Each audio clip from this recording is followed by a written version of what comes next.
Welcome to Janhvi real estate అండి. మనం ఇప్పుడు చూస్తున్నది 112 గజాలు. ఇది వచ్చేటప్పటికి మనకు పోచారం మున్సిపాలిటీలోకి వస్తుంది. రాంపల్లి టు యామ్నంపేట రోడ్లో ఉంటుంది.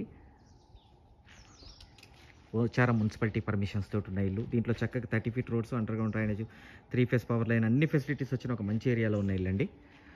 112 గజాలు నార్త్ ఫేస్. నేను మీకు పూర్తి వీడియో చూపిస్తానండి. కింద లింక్ ఉంటుంది, ఆ లింక్ క్లిక్ చేస్తే పూర్తి వీడియో ఓపెన్ అవుతుంది. నా నెంబర్ వచ్చేటప్పటికి 9505489842. నా పేరు ఫణిశేఖర్ అండి, ఫణిశేఖర్ శర్మ. నేను నాకు కాల్ చేస్తే క్లియర్గా ఈ ఇల్లు ఎక్కడుంది, దీని ప్రైస్ ఎంత, దీని వివరాలన్నీ పూర్తిగా చెప్తానండి. ఓకే, మన జాన్వీ రియల్ ఎస్టేట్ ఛానల్లో ఇంటికి సంబంధించింది కాకుండా ఇంటీరియర్ రిలేటెడ్ వర్క్ కూడా చేస్తామండి. మన జాన్వీ రియల్ ఎస్టేట్ ఛానల్ని సబ్స్క్రైబ్ చేయండి, పక్కన ఉన్న బెల్ ఐకాన్ క్లిక్ చేయండి. ఎవ్రీడే లేటెస్ట్ అప్డేట్స్ వస్తూనే ఉంటాయి. దాంట్లో చిన్న ఇల్లు వస్తాయి, పెద్ద ఇల్లు వస్తాయి. మీకు కావాల్సిన మీరు చూస్ చేసుకోండి. దీని ప్రైస్ వచ్చేటప్పటికి 65 lakhs. థ్యాంక్ యూ అండి, థ్యాంక్ యూ వెరీ మచ్.